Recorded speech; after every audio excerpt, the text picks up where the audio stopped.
नमस्ते जी। 10वीं श्रव्य कणिका वेद मंजरी, चारों वेदों में से चुने हुए 365 वेद मंत्रों की भावभीनी मनोरम व्याख्या, जिसके लेखक हैं डॉक्टर रामनाथ वेदालंकार। प्रकाशक है पुस्तक के समर्पण शोध संस्थान, नई दिल्ली। आज के 10वें मंत्र का शीर्षक है जंगम स्थावर का राजा। मंत्र इस प्रकार है। ओम इंद्रो यातो वसितस्य राजा शमस्य च श्रृंगिणो वज्रबाहुः सेदुराजा क्षयति चर्षणीनाम् अरान्न नेमिः परिता बभूव। ऋग्वेद से लिया गया यह मंत्र संख्या है 1:32-15।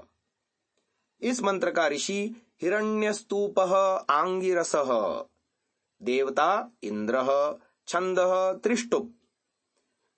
पदपाठ एवं पदार्थ है वज्रबाहुः वज्रभुज, इंद्रः परमेश्वर, यातः चलने फिरने वाले का, अवसितस्य निश्चल का, शमस्य शांत का, श्रृंगिणः च और तीक्ष्ण वृत्ति वाले का राजा राजा है। सह इत वही, चर्षणी नाम मनुष्यों का राजा राजा होकर, क्षयति निवास कर रहा है, अरान अरों को, नेमिहि न परिधि के समान, वह ता उन्हें, परिबभूव चारों ओर से व्याप्त किए हुए है। व्याख्यान इस प्रकार है।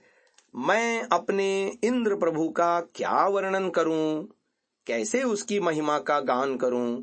उसकी महिमा के गीत गाने को जी चाहता है, पर वाणी में शब्द नहीं मिलते। फिर भी टूटे फूटे शब्दों में ही सही कुछ तो गुनगुना लूं, कुछ तो अपने मन की साध पूरी कर लूं। मेरा प्रभु चलने फिरने वाले जंगम अर्थात चेतन जगत और निश्चल होकर बैठे स्थावर जगत अर्थात जड़ जगत दोनों का राजा है। दोनों पर उसका आधिपत्य है। वह पशु पक्षी, सरीसृप, मानव आदि तथा वन, पर्वत, नदी, सागर, सूर्य, चंद्र आदि सबका अधिष्ठाता और व्यवस्थापक है। उसकी आज्ञा के बिना एक पत्ता तक नहीं हिल सकता।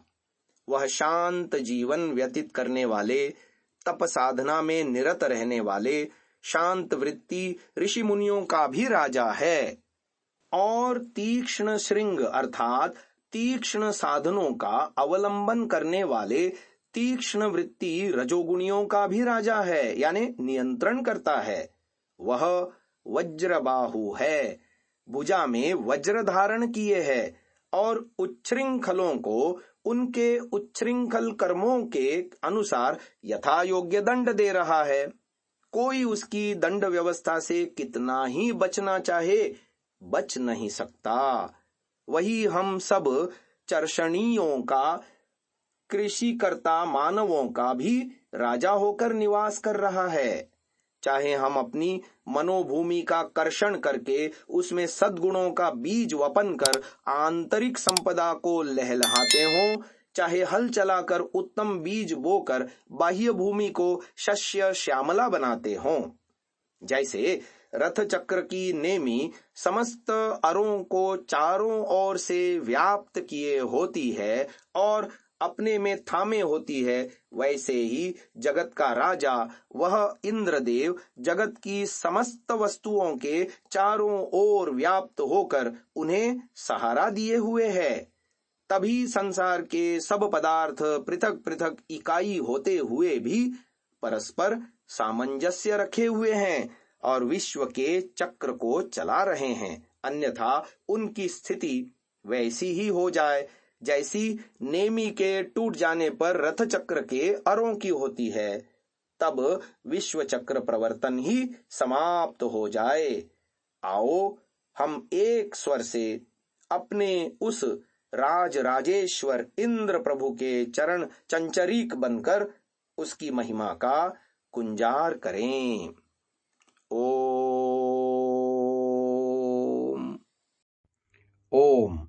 महानुभावों, इस सात्विक विचारधारा को जन जन तक पहुंचाने के लिए आपसे सहयोग की अपेक्षा है।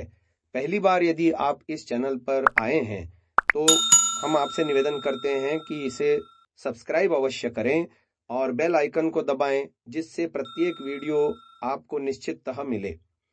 हमने प्रायः देखा है अनेकों महानुभाव वीडियो तो देखते हैं परंतु चैनल को सब्सक्राइब नहीं किया हुआ है, तो हमारा उनसे भी निवेदन है कि इसको अवश्य सब्सक्राइब करें और ये वीडियो अन्य जनों तक भी साझा करें, शेयर करें। अपने बहुमूल्य विचारों से हमें कमेंट द्वारा अवश्य अवगत कराएं। प्रत्येक कमेंट को हम अवश्य ही पढ़ते हैं। ओम।